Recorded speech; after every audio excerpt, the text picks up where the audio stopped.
장수산업의 부상 실버 쓰나미에서 장수경제로 고령화를 단순한 사회적 비용이나 인구학적 재앙이 아닌 전 세계적으로 25조 달러에 달하는 전무후무한 경제적 기회론제버티 이카노미로 재해석합니다. 본 내용은 체육학의 학문적 성과인 신체의 기능적 자립이 어떻게 국가 재정의 건전성을 수호하고 새로운 산업 생태계를 창출하는지 그 비즈니스적 가치를 조망합니다. 스포츠 사이언스와 경제학의 전략적 만남.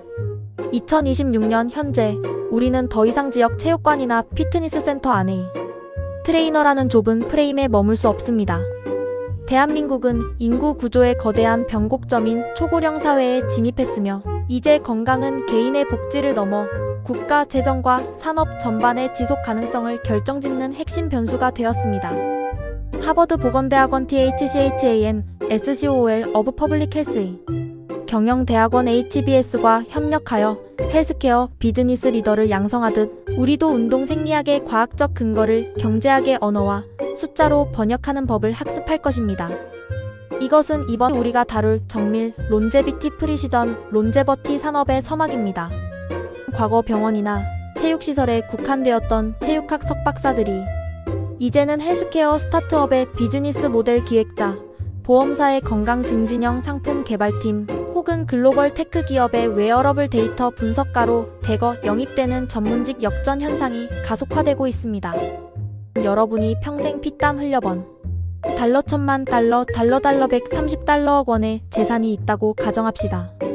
하지만 내일부터 침대에서 스스로 일어날 수도, 화장실에 혼자 갈 수도 없다면 그 막대한 부가 여러분의 실제 삶의 질 QOL에 어떤 기여를 할 수 있을까요? 두 가지 거대한 파도의 충돌. 준비되지 않은 장수는 재앙이다.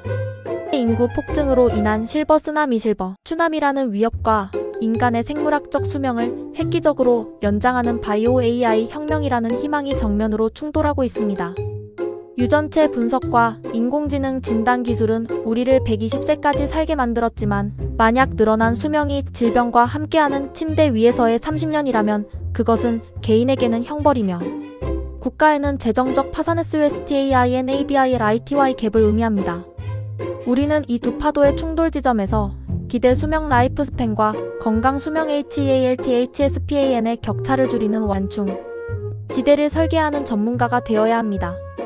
기술적 장수의 역설 패러닥스 오브 론제버티 마이너스 90세 노인이 최첨단 수술로 생명은 연장했으나 근감소증 예방과 재활에 실패하여 남은 20년을 타인의 간병 없이는 생존할 수 없는 상태로 보내게 되는 사례들이 급증하고 있습니다. 이것은 기술이 생명은 구했지만 삶은 구하지 못한 대표적인 사례입니다. 오래 사는 것이 무조건적인 축복이라면 왜 현대인들은 요양병원에서 생을 마감하는 것을 죽음 그 자체보다 더 두려워할까요? 우리가 두려워하는 것은 죽음입니까? 아니면 자립의 상실입니까?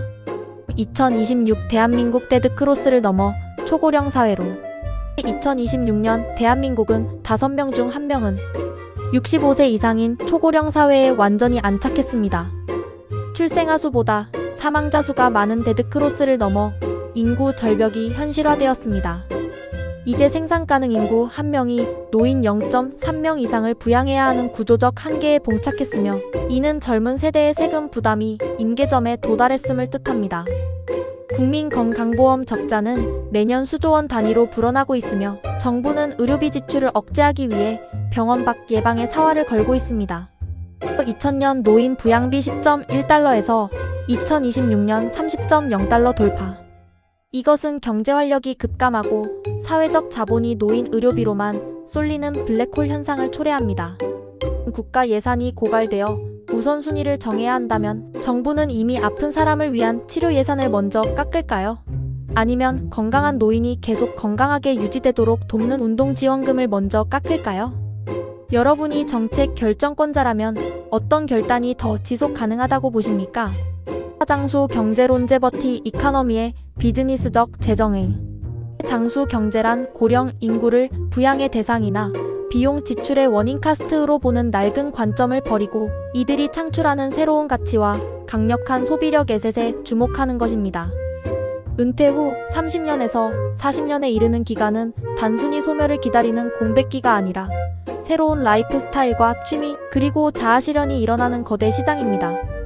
이른바 뉴 식스틴 후 식스티라 불리는 이들은 이전 세대보다 높은 교육 수준과 디지털 기술 수용도를 갖추었으며 자신의 신체적 능력을 보존하기 위해 기꺼이 고가의 솔루션에 지갑을 엽니다. 2020년대 중반 이후 전 세계 가계 자산의 약 70%는 60세 이상이 보유하고 있습니다. 이들이 소비를 멈추면 세계 경제는 멈춥니다. 따라서 시니어 타겟의 건강 서비스는 기부가 아니라 가장 수익성 높은 비즈니스입니다.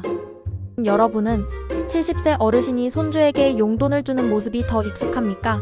아니면 자신의 무릎, 연골, 재생이나 근육량 유지를 위해 프리미엄 운동센터 멤버십을 결제하는 모습이 더 자연스럽습니까?